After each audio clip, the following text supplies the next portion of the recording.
Yeah, I've been throwing down the whiskey.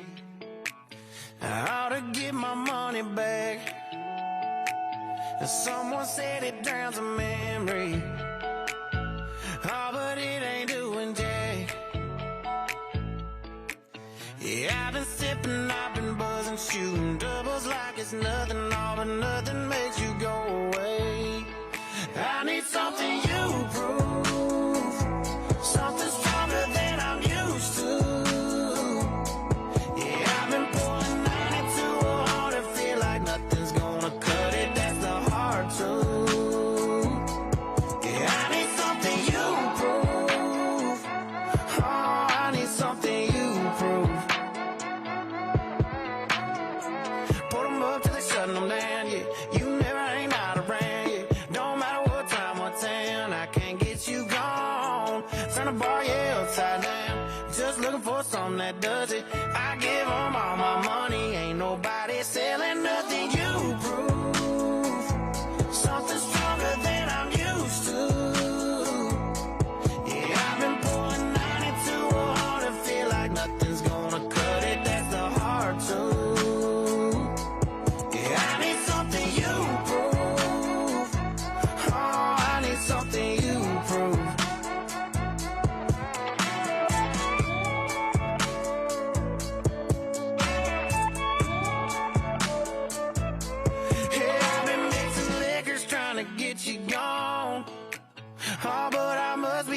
something wrong. 'Cause I've been working hard to fade your memory, baby, but the only thing faded is me. I need something you prove, something stronger than I'm used to. Yeah, I've been pulling 92 on to feel like nothing's gonna cut it. That's a hard truth.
why you had to hide away for so long. Where did we go wrong?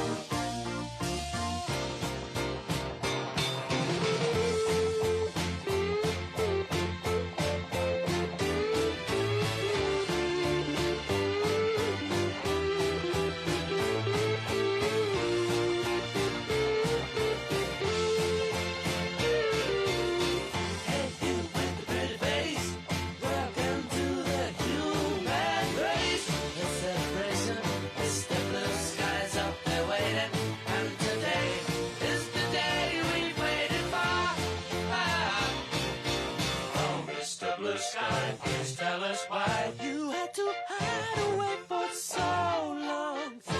Where did we go wrong? Hey there, Mr. Blue, we're so pleased to be with you.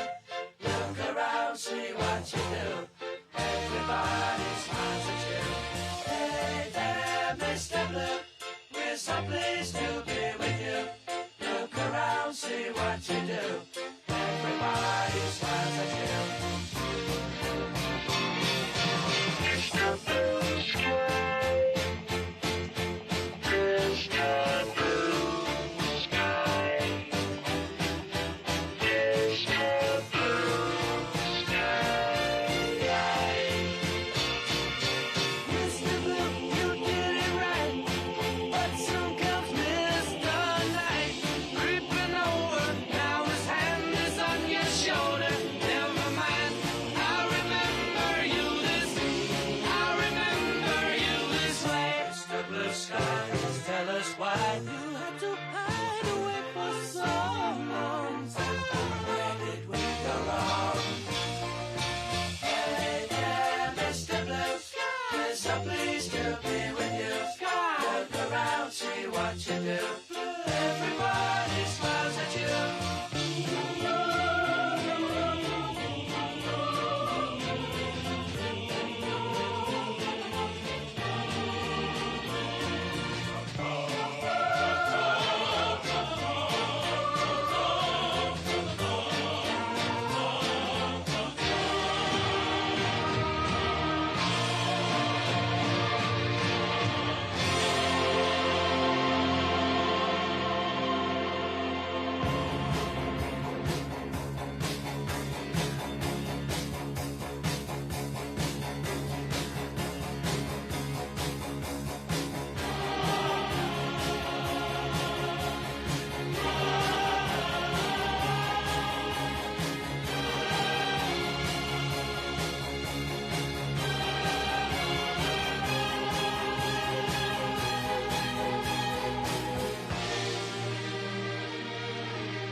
And I stumble to the kitchen, pour myself a cup of ambition, and yawn and stretch and try to come to life. Jump in the shower and the blood starts pumping. Out on the streets the traffic starts jumping, with folks like me on the job from 9 to 5. Working 9 to 5, what a way to make a living. Barely getting by, it's all taking and no giving. They just use your mind.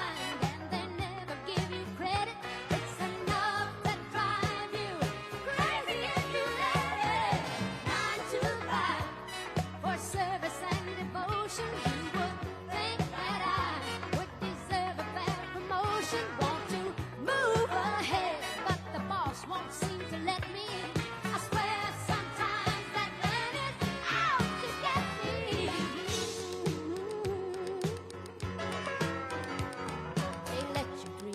watch him shatter. You're just a step on the boss man's ladder, but you got dreams he'll never take away. You're in the same boat with a lot of your friends, waiting for the day your ship will come in and the tide's gonna turn and it's all gonna roll your way. Working 9 to 5, what a way to make a living, barely getting by. It's all taking and no giving. They just use your mind and you never get the credit. It's enough to drive you crazy if you let it. 9 to 5, yeah, they got you where they want you. There's a better life, and you think about it, don't you? It's a rich man's game, no matter what they call it, and you spend your life putting money in his wallet. 9 to 5, oh, what a way to make a living, barely getting by. It's all taking and no giving. They just use your mind and they never give you credit. It's enough to drive you crazy if you let it. 9 to 5, yeah, they got you where they want you. There's a better life, and you dream about it, don't you? It's a rich man's game, no matter what they call it, and you spend your life.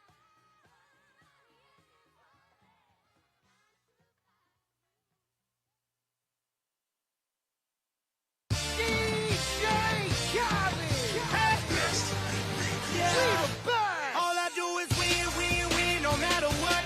Got money on my mind, I can never get enough. And every time I step up in the building, everybody hands go up. And they stay there, and they say yeah, and they say there. Up, up, cause all I do is win, win, win. And if you going in, put your hands in the air, make them stay there. Ludacris going in on the verse, cause I never been defeated and I won't stop now. Keep your hands up, get them in the sky for the homies that ain't making it, my folks locked down. I never went nowhere. What they saying, Luda's back. Blame it on that contour. The hood call it Luda Yak. And I'm on this foolish track, so I spit my foolish flow. My hands go up and down, like strippers' booties go. My verses still be serving, tight like a million virgins. Last time on a college remix, now I'm on the original version. Can't never count me out, y'all better count me in. Got 20 bank accounts, accountants count me in. Make millions every year, the South's champion. Cause all I do, all I do is win, win, win, no matter what. Got money on my mind, I can never get enough. And every time I step up in the building, everybody hands go up. And they stay there. A lot of people feel like the American dream is further and further away. That if you work hard and play by the rules, it's a little bit harder to get ahead.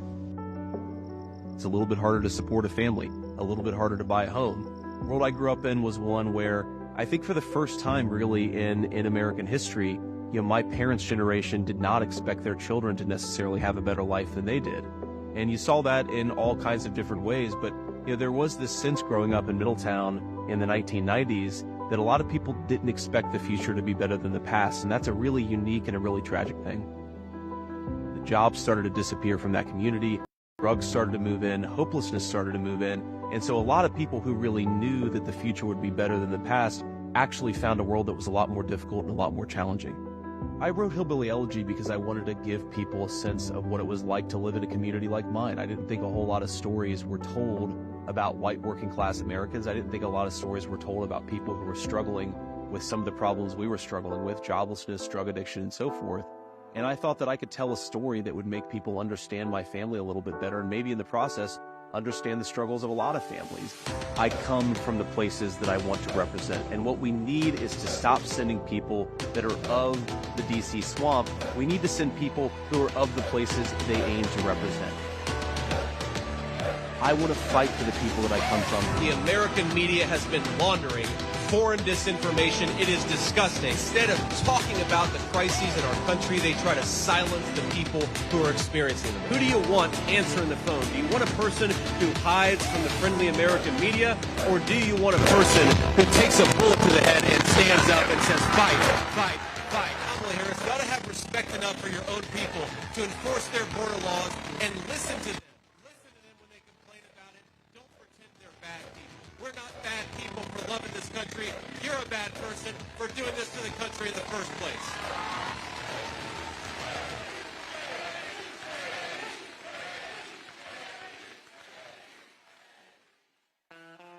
Ladies and gentlemen, please welcome to the stage the next Vice President and Second Lady of the United States, Senator JD Vance and Usha Vance.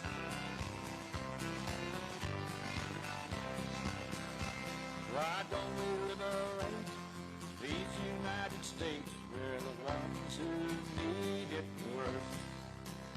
Let the rest of the world help us for change, and let's rebuild America first. Our highways and bridges are falling apart. Who's blessed? Who has been cursed? There's things to be done. Well, it is great to be in Lindale, Georgia, my friends. And I got a sign out here that says, I want you for VP. Me too. That's exactly what we're trying to do. But most importantly, in 31 days, starting right here in Lindale, across the entire state of Georgia, we're going to turn this state red, we're going to turn this country red, and we're going to put Donald J. Trump back in the White House.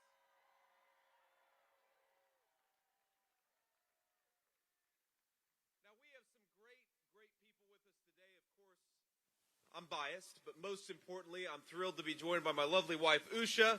Usha, thank you so much, honey, for being here.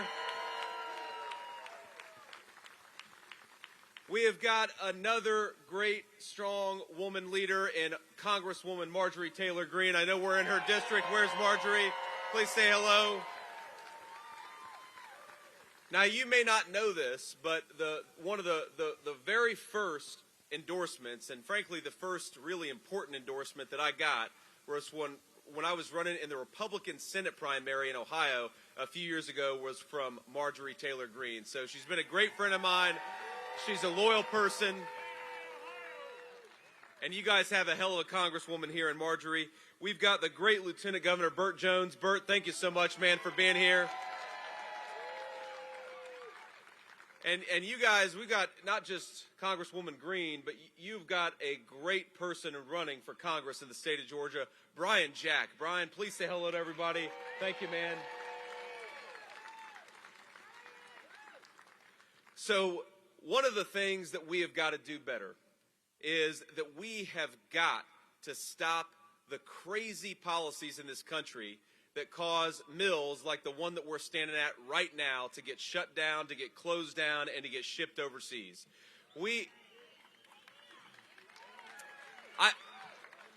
I read a little bit about this mill, and Marjorie told me a little bit about it when I arrived. This was once, for over 100 years, a place where we made great American products with proud American craftsmanship. We made blue jeans in this factory. We made things that the United States needed, and we did it with American workers. And now this mill, and I'm so proud of the Silva family for buying it, rehabilitating it, and turning it into an event center. That's a great thing. But it should still be making great American products, and it's not because of a failure of American leadership.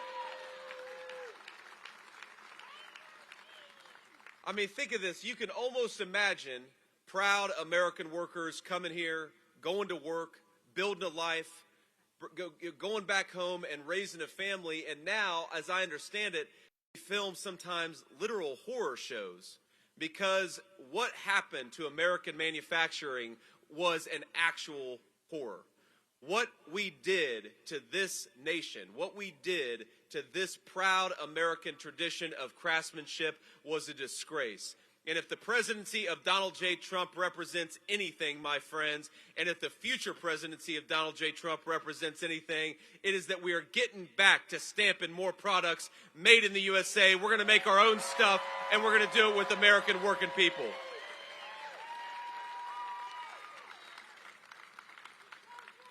Now, we got to remember that, while Kamala Harris, she runs from the media and she runs from the American people, this is a person who has the audacity to stand before the American people and say that on day one she's going to fix the very problems that Kamala Harris created.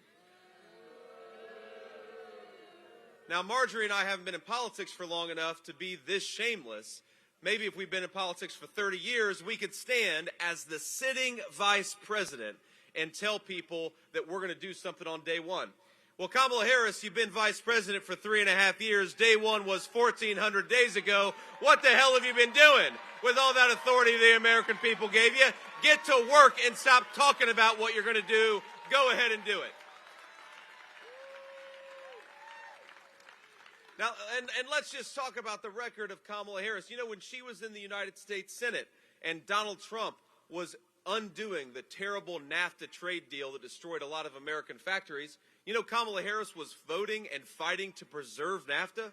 What a disgrace. This is the person who says that if we make her president, she's going to fight for working people. But when she was in the United States Senate, she stabbed working people in the back every single day, and she's going to do it again. So what is our message to Kamala Harris and to the media that's trying to install her as the next president? Our message is, Kamala Harris, you're fired. Go back to San Francisco where you belong.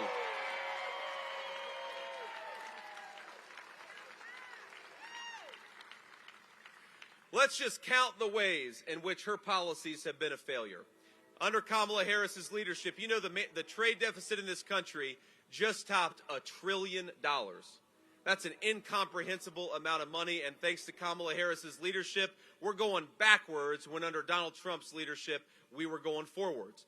Under Kamala Harris's leadership, the average Georgia family is spending about $1,000 more per month. That is $12,000 a year to afford today what they were buying when Donald Trump was president.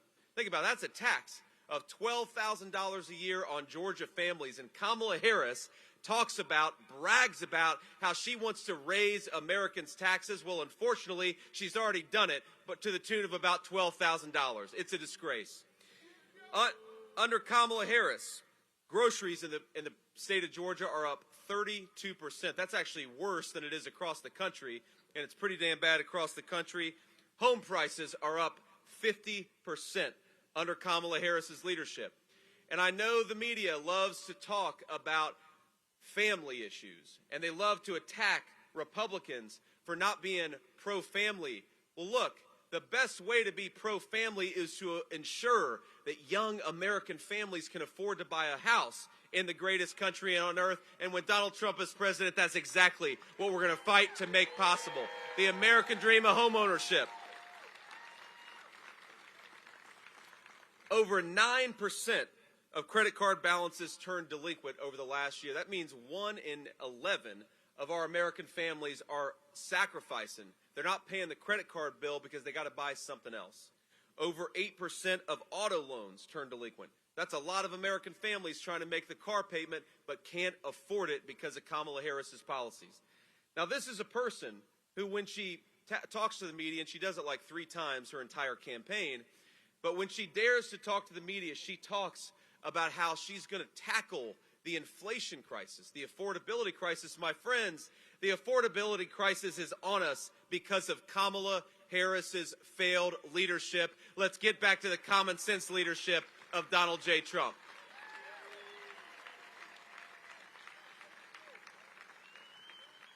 Now let's just talk about Kamala Harris's interviews for a little bit, because, you know, it's interesting. I think she is the only presidential candidate in American history where every time she opens her mouth, the other side gets about 100,000 votes. So while I criticize Kamala for not doing interviews because I think it's disgraceful to run from the American people when you're asking for their vote, I also admit I'm a little bit biased.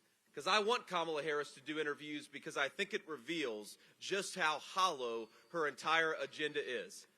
I want Kamala Harris to do interviews because every time that she does, I think the American people see through that this is a politician, a career politician running on slogans. Donald Trump and I are running on substance for how to bring the American dream back, and that's a very different kind of campaign. You know, she says things like, well, they'll say, well, what is your specific plan to solve the inflation crisis that your policies caused? Because don't let her ever forget, my friends, $4 trillion in spending, Kamala Harris was the tie-breaking vote. And it's that spending that jacked up the price of food, groceries, housing, everything under her leadership. And they'll say, so what's your specific plan to solve this problem? And she'll say, well, I grew up in a middle-class family. Or they'll talk about, remember when Donald Trump was president, the world was at the greatest level of peace and stability it had been in a generation. Under your leadership, Kamala Harris, the world is on fire. We've got a war seemingly breaking out in every continent. What is your solution to bring peace and stability back to the world? And Kamala Harris will say, well, when I worked at McDonald's, I used to do the hash browns, and I was very good at it. And anybody with an ounce of common sense is saying, well, first of all, you're not answering the question, but second of all, Kamala, what the hell are you going to do? And the fact that you can't answer that question suggests you shouldn't be anywhere near the Oval Office, and that's exactly what we're going to make sure never happens.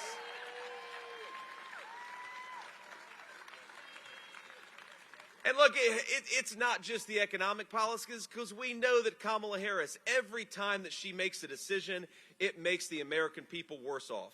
Now, I was talking to Burt, the lieutenant governor, about this earlier today, and he, to his great credit, did what a leader should do. He showed up and surveyed the storm damage in the southeastern part of that state. And I know everybody here joins me in saying that our prayers are with the people recovering from these deadly, terrible storms. We're thinking about you. We're caring about you.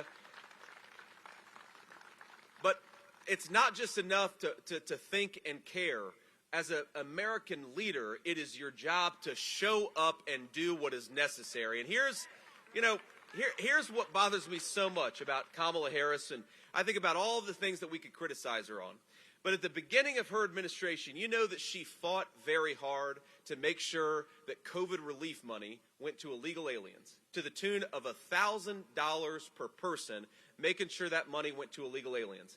And she shows up to survey the storm damage a couple days ago, and she says that we're going to give $750 to the people suffering from these devastating storms. Well, Kamala, I think you've got it exactly the opposite. The federal government ought to give all it can to the American citizens devastated by these storms, not to illegal aliens who have no right to be here.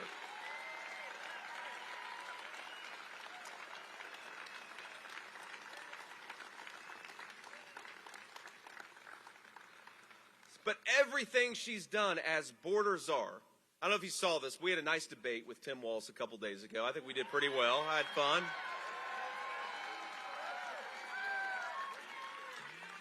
And I'll tell you that, the people ask where my strategy came from. It actually came from President Trump, because a few weeks ago I was talking to the president. We were, shooting the breeze like we often do. And he said, "What are you going to do in this debate?" And I said, "I don't know. What do you think I ought to do in this debate?" And he said, "Just be really tough on her." And a kind of light bulb went off. A lot of American citizens don't realize that Kamala Harris cast the tie-breaking vote to cause all this inflation, $4 trillion in new spending. And a lot of Americans don't realize that Kamala Harris was the border czar during the worst border crisis in the history of this country. And I thought, President Trump is exactly right. Why am I going to go after Tim Walz? I'm going to spend that 90 minutes and I'm going to hammer Kamala Harris on her failed record. And so that's what I did. But I saw that CBS, one of the, the fake journalists, 3 years ago, CBS ran a story calling Kamala Harris the border czar. And then they had the audacity to say, well, JD Vance was missing context when he called Kamala Harris the border czar. Well, I guess CBS was missing context 3 years ago when they made the exact claim, but this is how it works, my friends. They run away from their record, because Kamala Harris's record on the border is a disgrace. On day one, they did 94 executive orders undoing Donald Trump's incredible success at the southern border. They bragged about the fact that they wanted to open the American southern border, and that's exactly what happened. And thanks to their leadership, we've got a record amount of fentanyl coming into our communities. The Mexican drug cartels are running drugs, sex trafficking, and illegal guns in our communities. And it's funny to me, Kamala Harris says that she cares about crime, but she wants to do gun grabbing from lawful American citizens. I think if you care about crime, protect the rights of American citizens to own a gun if they so choose, and take the guns away from the Mexican drug cartels, but she wants to do exactly the opposite. Doesn't make any sense. So let's just talk about the contrast here between Kamala Harris's record and Donald Trump's record, and then, of course, the vision for the future. Because, look, I came from a working-class family. I was raised by a woman who would sometimes not pay her own medical bills so that she could put food on the table. God bless you, ma'am. I see you got my book there. And I got it. And by the way, you can buy that book wherever books are sold, my friends. But Donald Trump's economic plan is very simple. When we talk about bringing back American factories, you can't do that just with words. You got to have actual action behind it. And you know how you're going to bring back American factories? Two things. Number one, drill, baby, drill. Open up American energy, produce it with American workers. And the second thing you got to do is you got to stop foreign countries from undercutting Americans with cheap labor.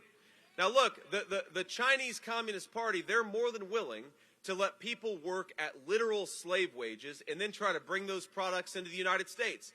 That's how you close factories like the one that we're standing right next to, is you allow foreign countries to undercut the wages of American workers. You know what Donald Trump is going to do? He's going to slap a big fat tariff on everything coming in from China because we're going to protect American workers. We're going to protect their jobs.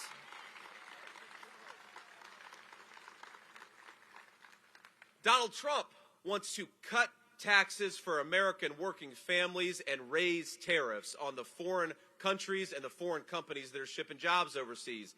Kamala Harris wants to raise your taxes and facilitate the people who are shipping jobs overseas. I think that Donald Trump's plan makes a lot more sense, don't you?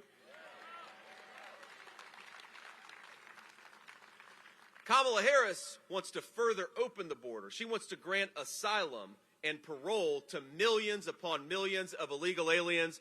Donald Trump wants to build the wall and send those illegal aliens back home. They don't belong in this country. They belong in their own. And I want to send a message to everybody who's in this country illegally. While you've heard from Kamala Harris that she's going to give you free Medicare benefits and free health care benefits, she's going to give you free housing benefits paid for by American taxpayers, Donald Trump's going to win the White House. We all believe that, right?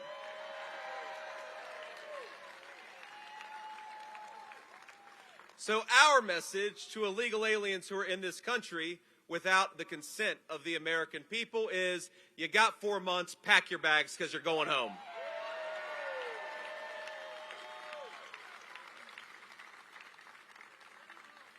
Under Kamala Harris's leadership, I couldn't believe this. I had to double check it.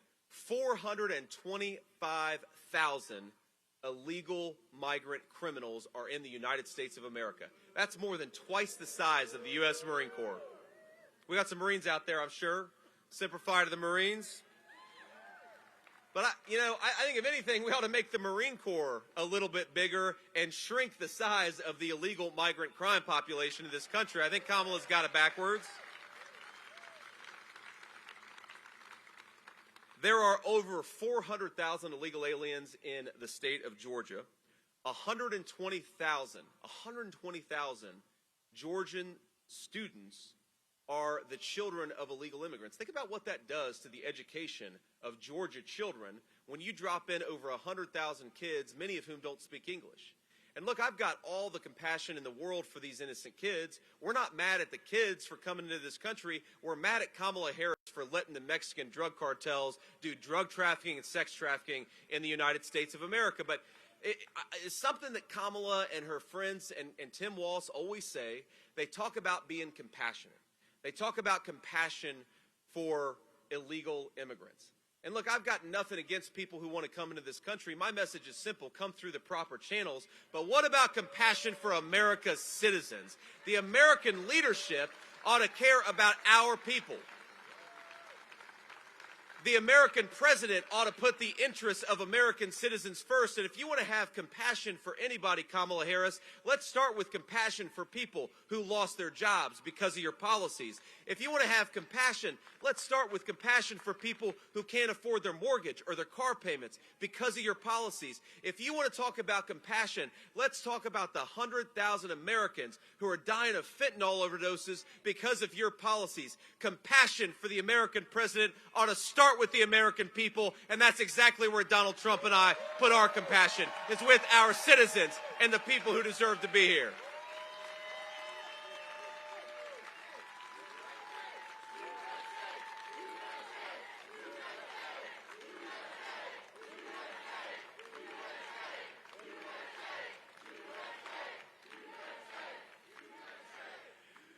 You know, I want to say just a couple other things, and I know we got some press back here. I'll take a few questions because whether they're friendly or hostile, don't you believe a person running for vice president ought to talk to the American people? Common sense. But I want to tell you a little story. So a couple weeks ago, and it feels like it was longer, but a couple weeks ago, and of course the Democrats try to lie about this and forget about it. But I was sitting at home. It was a Sunday, and it was a rare Sunday where I was just hanging out with my 7-year-old son. I get a phone call from the president. And I answer it. He says, JD, you're never going to believe what happened. I said, President Trump, what's going on? He said, they did it again. I said, what do you mean? He said, they tried to shoot me again. And this was before it became public. It was about 1:45 in the afternoon, and he told me the story of how there was a guy hiding in the bushes who, you know, was going to take his life, but luckily a Secret Service agent saw the gunman. They fired at him. The gunman ran off, and of course, Donald Trump's life was saved. And let's thank the brave Secret Service agents for doing their job.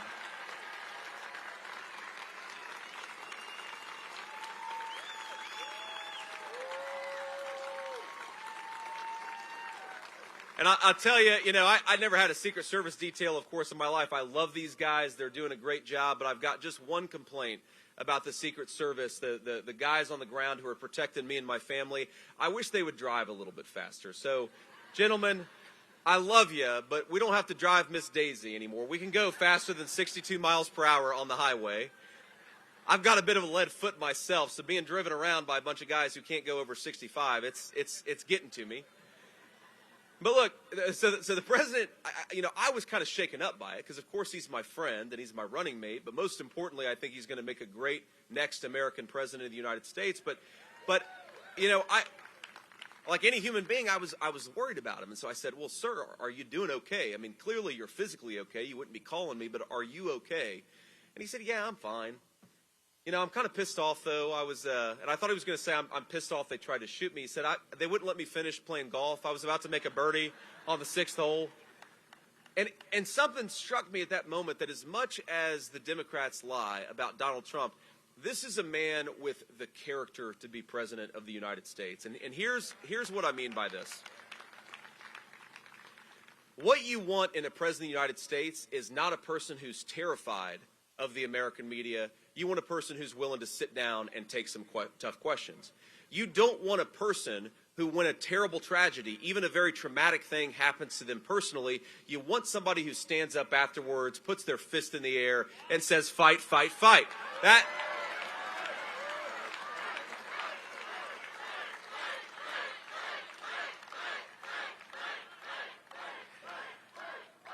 You want a guy who's calm, who is calm and compassionate. You remember that moment where he nearly lost his life in Butler, PA? He called for national unity, and he called for everybody to tone down the rhetoric. And when he had gotten almost shot again on his golf course in Florida, he had the wherewithal to make some jokes and to sort of reassure his buddy that he was doing okay. That is the person you want to answer the phone when a major world crisis breaks out. That is the person you want in the situation room when times are really tough.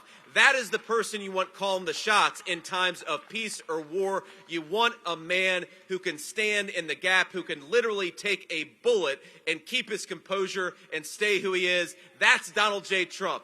That's why we got to make him the next president of the United States, because we need a leader in the Oval Office, not a follower like Kamala Harris.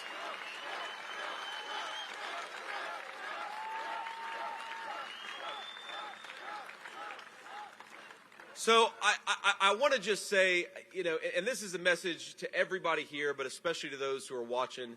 The thing that I've picked up on is there are a lot of Americans who are worried whether the American dream is still possible anymore.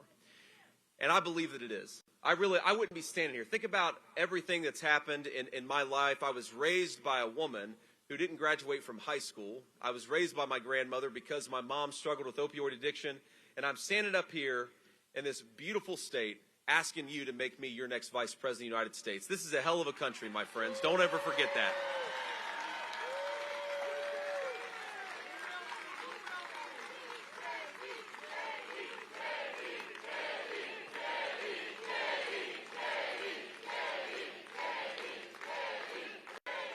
All right. Y'all gonna make me blush here. I'm already red enough. It's pretty hot out here. But look, I want to speak directly to those who are worried about whether the American dream is still possible. Because I know there are a lot of folks who can't afford their mortgage right now. There are a lot of folks worried about how they're going to pay for their prescription drugs. There are a lot of grandparents out there taking care of grandkids they weren't expecting to take care of. There are a lot of people who are struggling under Kamala Harris's leadership.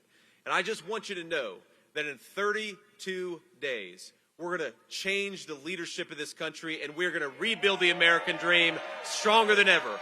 Keep faith in our country, keep faith in our people, keep faith amongst ourselves, because Kamala Harris, I'm telling you, we're going to look back at Kamala Harris as a blip in the radar, as a one brief exception to the greatest American story and the greatest America that we could ever hope for. Because Kamala Harris is not big enough to take on the United States of America. The United States of America is going to fire her, send her back to California where she belongs, and give the American people a president they deserve, and it's going to start with all of you. God bless you all. Thank you. I'm so honored to be here.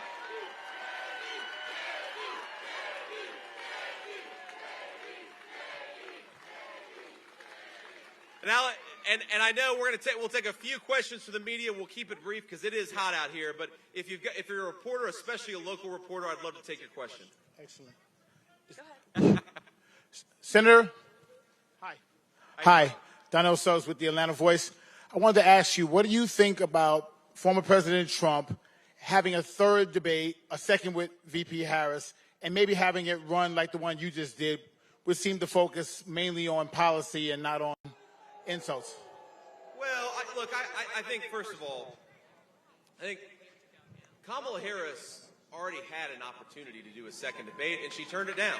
I really think it's important that the media gets this story right, because there was an opportunity for Kamala Harris to do a second debate, but she said she didn't want to debate on Fox News, and so that's her decision to deprive the American people of a second presidential debate. But I think you're right, actually, that our debate focused more on policy than the first presidential debate, because the moderators were a complete disgrace, and Kamala Harris doesn't know how to talk about policy, so I'm not surprised the first debate was so empty of substance. But what's interesting to me is you ask Donald Trump what he wants to do, and he will give you an answer. What does Donald Trump want to do about foreign policy? What does he want to do about Russia, Ukraine? What does he want to do about Israel, Iran? But most importantly, what does he want to do to lower prices for the American people? And he will give you an answer.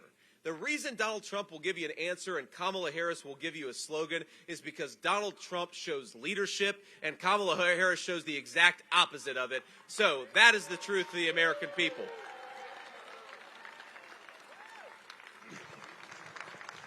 Do a couple more questions. Quick. Senator, a judge in Georgia this week struck down the state's abortion restrictions, and the Attorney General has appealed to try to get that law reinstated. Do you think that law should be reinstated? Look, what the Georgia appeals court or a Georgia trial court or frankly even the people of Georgia believe about this issue is ultimately up to the people of Georgia. They got to make this decision. What President Trump and I have said repeatedly is that we want our national government to focus on the national issues, close down the border, lower the price of housing, make groceries more affordable for American citizens. We got credit card delinquencies that have skyrocketed in the last couple of weeks. We got to get an economy back that works for normal American hardworking people again, and it's a disgrace what Kamala Harris has done. But look, on the abortion question, what Donald Trump has said, he couldn't be more clear, is he wants the people of Georgia to make this decision. In the same way he wants the people of California to make the decision for the people of California. And we're a big enough country that we can agree or disagree with one another on these issues, but the national government is going to be focused on national issues, and the people of Georgia can make up their own minds, and we support the people of Georgia. Next question. Thank you for doing this, Senator. My question for you is, what do you have to say about President Trump pushing the claim that FEMA is running out of money for her hurricane relief because of funding for programs that support migrants?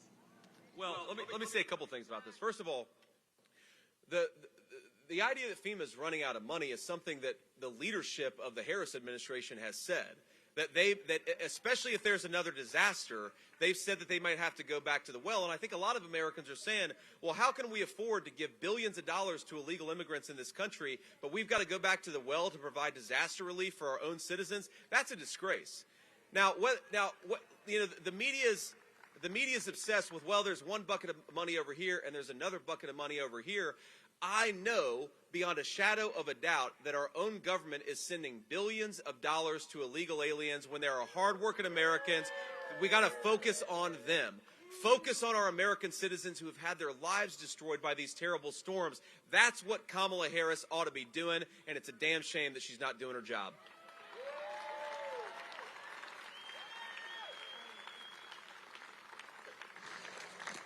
Hi, Senator. Thank you for doing this.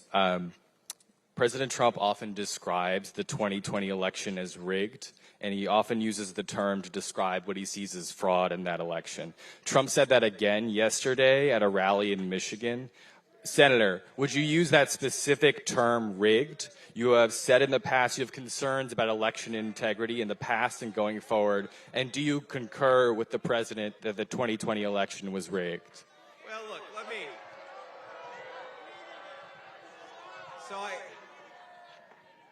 So I'm from Ohio. I'm not from the South, but I think in the South there's a phrase that really works. Bless your heart.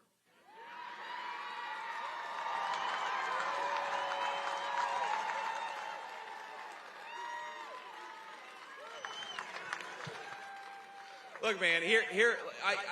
First of all, we're focused on the future in this election and in this campaign. If you look at what President Trump says, what I say, we are focused on the future. Every single day, hardworking Americans are suffering because of Kamala Harris's policies. It is a disaster, and I think it's interesting that the American media wants to talk so much about 2020. And the reason they want to talk about 2020 is because they don't want to talk a lick about what happened afterwards. And what happened afterwards is that Kamala Harris opened the border, jacked up the price of food, jacked up the price of housing, and American citizens are suffering from it. It is a disgrace. From the Harris campaign and for the American media, we ought to talk about her failed record, and that's what Donald Trump and I are going to keep on doing. Now, you asked the question, and I believe that it's important to answer the question. Let me just tell you one thing that even the liberal media has said happened in 2020. There was a bombshell story that suggested the Biden family had some very corrupt business dealings with some foreign countries. It was all in the infamous Hunter Biden laptop. That happened in 2020. Now, the media, the big tech companies censored that story. And independent people have said that probably cost Donald Trump hundreds of thousands or maybe even millions of votes. Now, I don't care what you call that, but it's a damn shame and we can't accept it in our country. You want to call that rigged? Call it whatever you want to. It's unacceptable to happen in the world's greatest constitutional republic.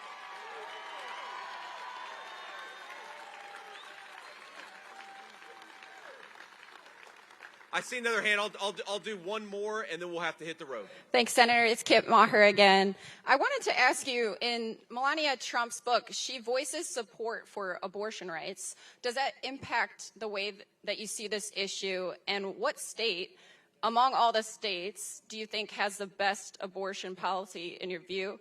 And then quickly, if you could have a comment on Trump and Kemp meeting for the first time since 2020 today.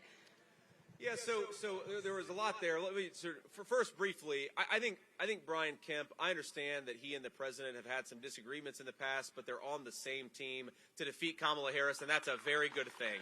And all of us, whatever part of the Republican Party we came from, the primary is over. Let's get on the same team and bring common sense governance back to the American people. I'm glad to have Brian Kemp on that team. I'm thrilled to have, of course, Donald Trump on that team. I'm thrilled to have Bobby Kennedy on that team because the American people are sick of the BS. And by the way, you know, I've been asked by some folks about, you know, to comment on Liz Cheney. I think we just traded Liz Cheney for Tulsi Gabbard. That's the biggest upgrade in American politics, and I'm awfully happy about it. Now, you asked about the First Lady's abortion views. Look, I love Melania. I think she's a great wife to the president. She's been I think a great example of grace under an incredible amount of pressure. But Melania is entitled to her own views in the same way the people of Georgia are entitled to their own views. And I don't believe I have to attack or disagree or criticize anybody on this issue, because our campaign is focused, again, on inflation, on securing the border, on making life more affordable, on bringing good jobs to the state of Georgia and the whole country. So, look, I mean, I think she's a smart person. I think she's going to express her views. She's entitled to do it. But it doesn't change how I talk about this issue or how the campaign talks about the issue. And then the final point I want to make here, just because I know that we're running short on time, and I want to look at my notes here because I want to make sure I get this website right. Write this all down if you can. SwampTheVoteUSA.com. SwampTheVoteUSA.com. Okay? I want y'all to go to this website, because here's the thing. We're never going to have the dishonest press. We're never going to have, of course, the Democrats telling the truth. But what we do have is people power in the United States of America. We have got the ability to get out there and person to person make our voices heard, but it's not going to happen unless we get out there and vote. Georgia has made some serious progress. Y'all passed a very common sense voter ID measure a few years ago. You remember that? By the way, speaking of Brian Kemp, thank you for signing that legislation. But I think we have an opportunity in the state of Georgia to not just win, but to win in a very big way. So what I'm going to ask you to do, and please take this to heart, is get out there, not just get yourself to the polls, whether you're voting early, voting by mail, or voting on Election Day, try to get 9 people. If every single person gets 9 people to join them at the polls, I think that we are going to have a crushing victory in the state of Georgia, and we're going to make this country great again. So please, please remember, we're not just running this race because it's going to be fun to beat the Democrats, but it is going to be fun to beat the Democrats, my friends. Trust me, I'm going to enjoy that.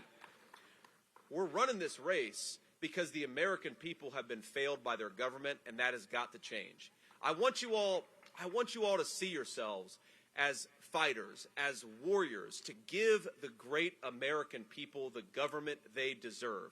They're not going to get it unless we get out there and vote and make Donald Trump the next president of the United States. Do your part. I'll keep doing mine. God bless you all. Thank you so much, and we'll see you soon.